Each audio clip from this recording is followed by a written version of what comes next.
negotiation. It's especially important for you to know all the negotiation tactics that you need to be aware of that you could use or that could be used against you when you're trying to sell your home without the assistance of a realtor. So, you're trying to save commission fees by selling your home as for sale by owner or FSBO. And I'm going to walk you through the most common negotiation mistakes that for sale by owner sellers make, and more importantly, how to avoid them. And if you stick with me till the end, I'm going to share a really, really important tidbit. All this is breaking news, folks, all new, and it's an outgrowth of what has happened as a result of this lawsuit and how buyer's agency commission is being handled. It impacts sellers in a big way, and if you're a for sale by owner, you're not as intimately involved in all the goings on, and so you don't know about how these changes and how buyer's agency commission are being handled. You likely don't know how that's going to impact you as a seller. So stick around and I'll give you that insight at the end of the video. But there's a lot of great content in between, so without further ado, let's get into it. Okay, mistake number one, being too emotionally attached. One of the biggest mistakes FSBO sellers make when negotiating is letting their emotions take over. Selling your home can be an incredibly emotional process. Believe me, Shannon and I have gone through a number of sales. Each one of them has a different emotional component, and it's to be expected. After all, this is your home filled with memories. But here's the hard truth is that buyers don't care. They don't care about your emotional connection to your home. So you need to know that going in. So that's the issue, is that if you're too emotionally attached, you might feel insulted by a lowball offer, or you might get overly defensive if the buyer points out things that they want changed. This can especially come out during the inspection period if buyers start to nitpick or make requests for repairs or a price reduction during that inspection period. We'll get into more of that when I talk about the contingency phase. But your instinct might be here to push back too hard, and that can easily derail the negotiations. Here's what you do instead. You need to detach emotionally from the transaction. You need to treat it as a cold business deal, not as a personal sale. One strategy is to focus on the numbers, and we'll get into more of that about knowing your bottom line. Know your numbers and remind yourself that this is an investment transaction. If an offer comes in that doesn't feel great, take a breath before reacting. Review the offer calmly, counter it if necessary, but never react emotionally. As a check for you emotionally, you may want to consult with a family member. I always used an agent, but if I were trying to do it without an agent, my brother would be somebody that I would call, or a close friend who can kind of provide you a little bit with that emotional detachment. It's just worth having someone to bounce it off. If you're trying to sell it without an agent, you obviously will not have the agent to do that with, but find a trusted person, maybe someone who's done a number of deals themselves, bounce it off them. They can help you keep that emotional detachment that's going to be really necessary for you to be an effective negotiator. Mistake number two is not knowing your bottom line before you start negotiating. You need to know how much you're willing to accept. This means that you need to have a clear understanding of your financial situation and know the lowest price that you're willing to sell for. Why this matters? If you don't have a bottom line figured out ahead of time, you'll be more vulnerable during the negotiation process. The buyer might make a strong case for a lower price, and you could end up agreeing to a deal that doesn't make financial sense for you. So here's what you do instead. Before any offers come in, sit down with all the numbers. Figure out what your home is realistically worth. Factor in any costs you'll need to cover, like closing costs, repairs, moving expenses, etc., and set a firm bottom line based on that information. One of the key things that'll help you in that determination is doing what's called a seller net sheet. I have shot a totally separate video where I walk you through an online tool that I use as a realtor for my seller clients, and I provide them with these seller net sheets. And that really helps them then determine their bottom line. Remember, that bottom line is the bottom. You want to negotiate above that bottom line, obviously, and get the very very best deal for yourself. But you want to establish that bottom line, and anything above that line would be a bonus. That bottom line then is the non-negotiable for you, and knowing that bottom line will help you stay grounded during negotiations. Mistake number 3 is overplaying your hand in negotiations. This happens when sellers are so focused on getting the highest price possible that they overestimate their bargaining power. Now, it's great to aim for the best deal, but pushing too hard can backfire, and you just need to be prepared for that.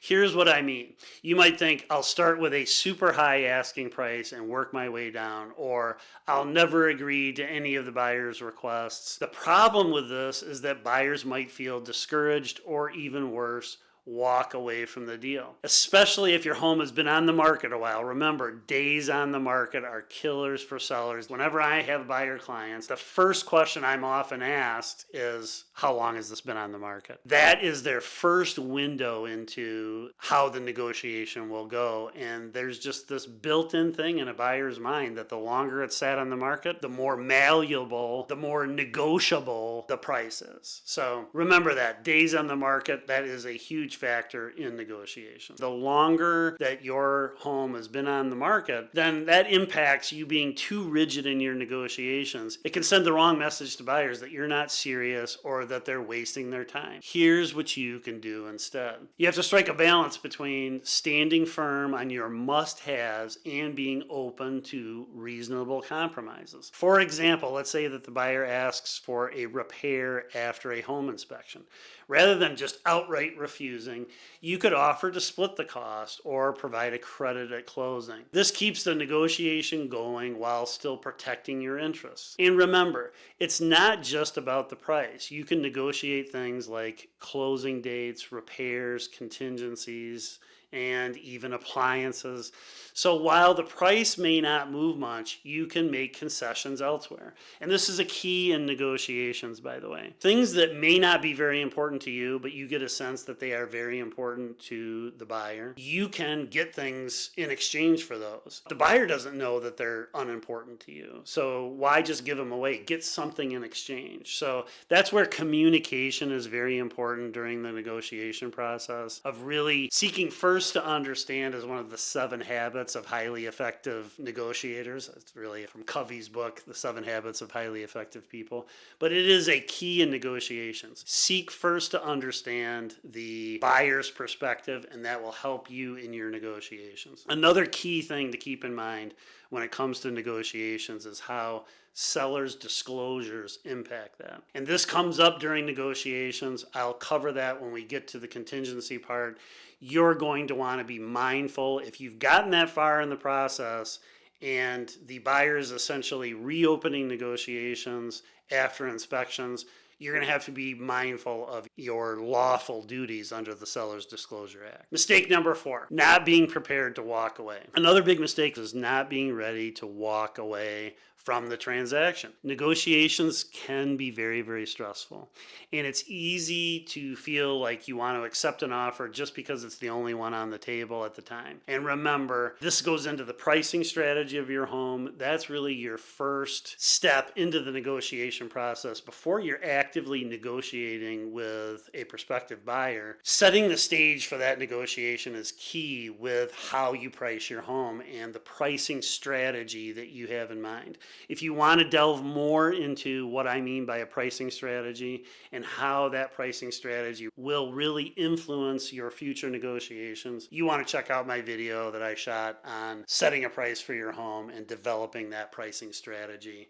I'll have a link to that in the description. But here's the thing, you will lose all of your negotiating power if the buyer senses that you're desperate to sell, or if they know that they're the only buyer interested. There is such a world of difference between a negotiation with only one buyer versus negotiations with 2 or more buyers. You as a seller absolutely are in such a better negotiation position if you are dealing with more than one interested buyer.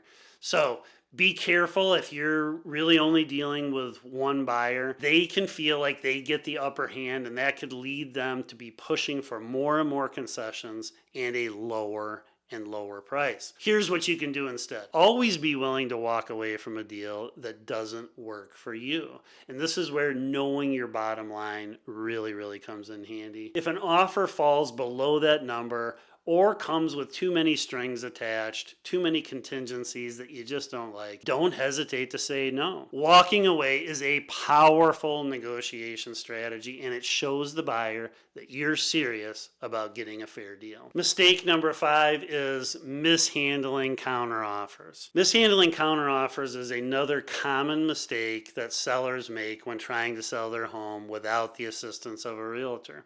A counteroffer is when a buyer makes an offer, and instead of accepting it as that buyer has written it, you propose different terms. And while that may sound kind of straightforward, many for sale by owner sellers struggle with counteroffers for several reasons. Number one, they don't understand really how the counter offering process works. One of the things you really need to keep in mind as a seller working in these contracts, these legally binding contracts without the assistance of a realtor, is that you do not have a deal until you have a deal. You do not have a deal until both parties agree to the same exact set of conditions. So as long as you're going back and forth with counteroffers, there is no deal. So that's really important for you to keep in mind, because you could be going back and forth, you don't have a deal, and you really don't have an obligation, okay? This is where keeping your emotions out of it is also very important. You could be going back and forth with this deal, and another buyer could come in with a much superior offer. You're allowed to take that offer at that point because you do not have what's called a fully executed agreement. If you do get a fully executed agreement, in other words, you and the buyer agree in writing to the same set of conditions, and then a new offer comes in that's superior, you cannot break up with this offer and come here. You could try, but you're exposing yourself and you'll lose in court every time. So you need to understand the nature of contracts, and that means that you do not have a fully executed agreement until both parties agree on the same set of conditions, the same set of contents, all the contents within that contract. Okay, so now other common mistakes that people selling homes without realtors make is they could take too long to respond. They could also make multiple counteroffers at once, or fail to understand the buyer's motivations. Why this matters: if you take too long to respond to a buyer's offer, or if you overwhelm them with too many multiple counteroffers, you risk frustrating them or making them feel like the deal is not moving forward. Also, not understanding why the buyer is countering can lead you to pushing back on issues that aren't very important to the buyer. Here's what you do instead. When you receive an offer, respond promptly, ideally within 24 to 48 hours. And by the way, this is why knowing your bottom line and kind of doing some practice runs for the negotiation, that's one thing that I do with my sellers that I represent. We will kind of run through the negotiations. I'll cover different scenarios, give them a few practice runs. I think that's very important to do. So if the offer doesn't work for you, submit one clear counteroffer addressing the terms that you want to change. You can include lots of different things in one counteroffer, okay? Be thoughtful about those, and remember, you don't have a deal until both parties agree. So you can go through a series of counters back and forth. But let me tell you, that could go on forever, but I don't think that that's a solid strategy. Be thoughtful and try to keep the amount of back and forth to a minimum if you want to get a deal done with that particular buyer. It can get exhausting, and I've seen more than one buyer just throw their hands up and walk away because it was just getting to be too much and they wanted to move forward. Remember, buyers want to buy a house. They want to move to the area, and you're not the only fish in the sea, right? So if you've got a buyer on the hook, especially if they're close to what you want, if they're not close, then you wouldn't be going through a counteroffer situation anyway.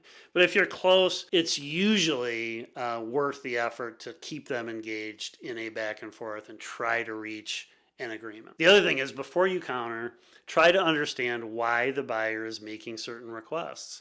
If you can address their concerns while still protecting your interests, you're more likely to keep the negotiation on track. And you're more likely, the more you seek to understand the other side, the more you're able to get things in return that may not be that big a deal for you to give up, but you'll be able to get something in return. For example, if the buyer is asking for quicker closing, they may be on a tight schedule due to a job relocation. You can use this information to negotiate other terms that benefit you. All right, mistake number 6, forgetting about the contingencies. Contingencies are conditions that must be met for the sale to go through. Common contingencies are the inspection contingency, a financing contingency, and a part of that financing contingency is an appraisal contingency.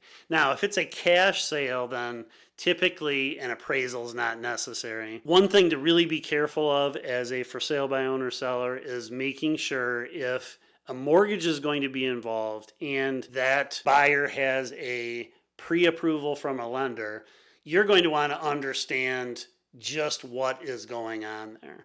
Sometimes these letters are not worth the paper that they're printed on, and I could talk about horror story after horror story after horror story that I have heard from other realtors.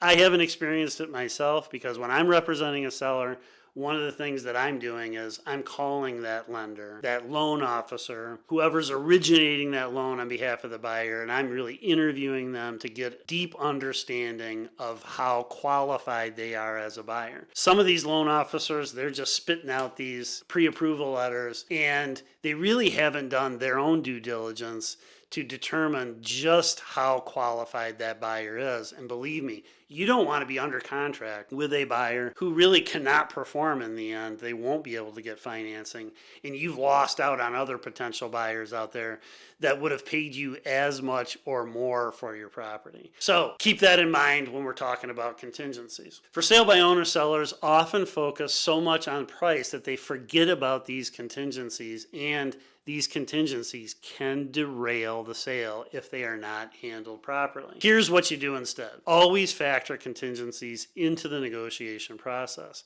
For example, if a buyer requests a contingency for the sale of their current home, you need to assess whether waiting for that sale, that timeline of them selling their other home, is worth it to you. Or if there's a financing contingency, as I mentioned before, you need to make sure that that buyer is pre-qualified and what the terms of that pre-qualification, what went into that determination on behalf of the loan officer who wrote that. It's just not about accepting the offer. It's about making sure that the offer will actually close. Remember, you don't have a deal until you have a deal, and a transaction technically is not closed until funds have been transferred. That's a basic premise of contract law, is that consideration has to have been given. By consideration, I mean money has been transferred in this case. So even though you've sat down at a closing table, you've signed all the documents at the title company, until funds have been transferred, you do not have a closed transaction. All right, one other thing that you need to be cognizant of during your negotiation process is that inspection period. Okay. And quite often, especially if there's not good pressure on that buyer, if that buyer knows that there aren't other buyers waiting in the wings to swoop in if the deal falls apart, if they know they're the only show in town, then they're likely to use the negotiation period to get a second bite at the negotiation apple. And they'll come back with a list of things that they want repaired or money off to cover the cost of those repairs. And here's a key issue. You have a lot to consider with that, including what your bottom line is, what the level of interest outside of this particular buyer is. But one thing that's often missed by people trying to sell their home or property without the assistance of a realtor is that how this inspection and the results of the inspection that are shared by the buyer to you affect your requirement under the Seller's Disclosure Act. So remember, the Seller's Disclosure Act requires that you disclose all known defects after receiving the results of their inspection. Now you might have new information.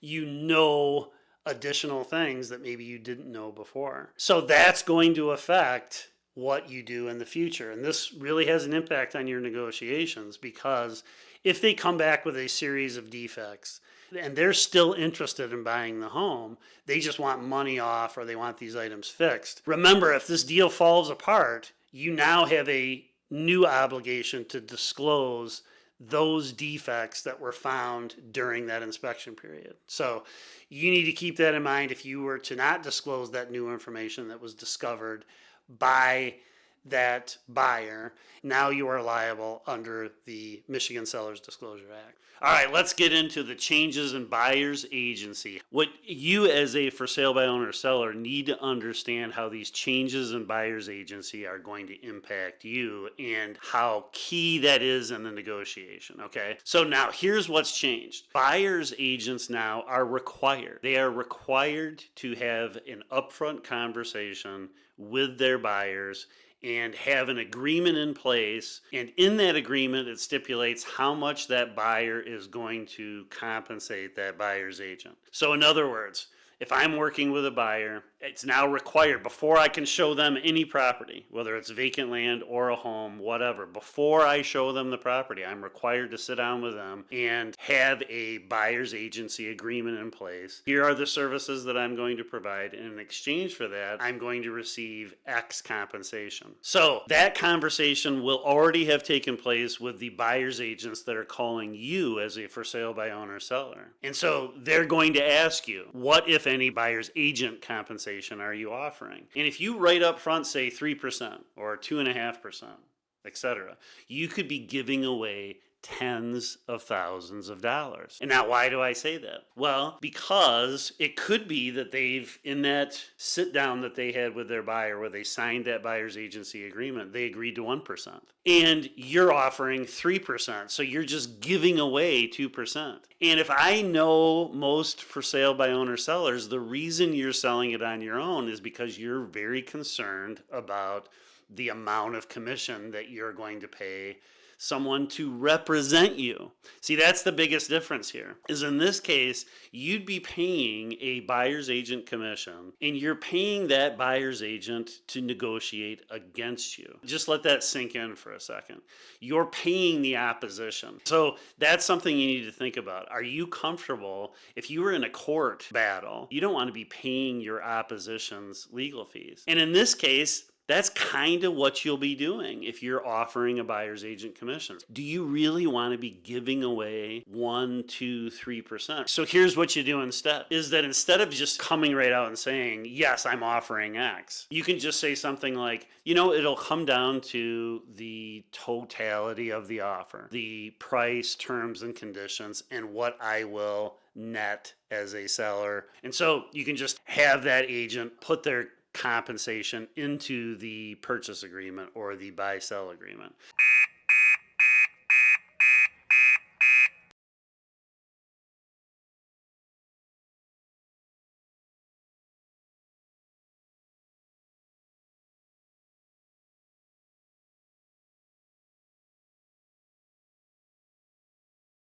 And that's what I've recently done when I've represented buyers. I have a deal going on right now where I sat down with them. We signed prior to me showing any homes. I'm following the rules. Prior to that, I had them sign a buyer's agency agreement. And it says in there that I'm going to earn X percent. Okay.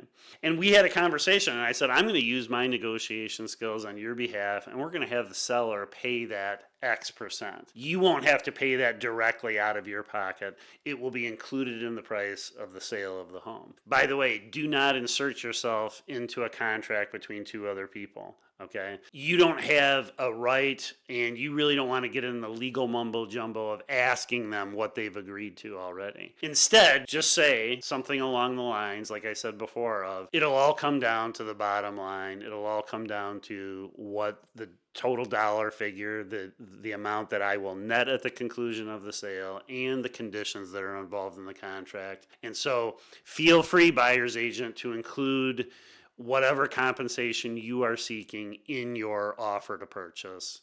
That's your sort of response to that. Otherwise, again, if you just offer up, I'm doing 2.5%, or 2% or 3%, whatever, you don't know that they could have already agreed to do it for free for 1% or less. So that's why you need to know all about these changes that, again, any buyer's agent coming and talking to you is required to have this buyer's agency agreement in place. And a requirement of that buyer's agency agreement is they've agreed upon that compensation that will be due to that realtor. So you need to know that going into the negotiations, all right? Keep that in mind. That is breaking news. All right, so there you have it. The top negotiation mistakes that for sale by owner sellers make and how to avoid them.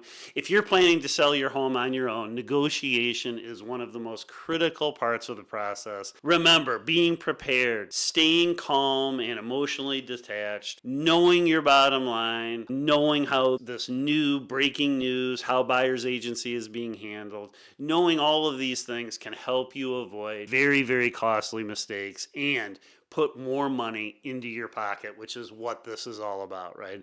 That's why you're concerned about how much the sale of your home is going to cost you. So avoid these costly mistakes, because not knowing them is money out of your pocket. And the reason you're taking on the weight and all this responsibility and a lot of hard work of selling the home on your own is to avoid costing yourself money. Hey, if you found this video helpful, remember, subscribe to the channel. In particular, if you're trying to sell your home without the assistance of a realtor, you're really going to want to check out my playlist dedicated to FSBO sellers. And another thing that I've got coming up, I put on free webinars where we dive deep into these for sale by owner strategies. Live webinars, they have Q&As involved with them. I also offer a free consultation following the attendance of the webinar. So if you're someone thinking about selling your home for sale by owner, check out the link in the description to my free webinar. And until I see you in the webinar or until the next video, thanks so much. I'm Sandra Scott, your full service realtor.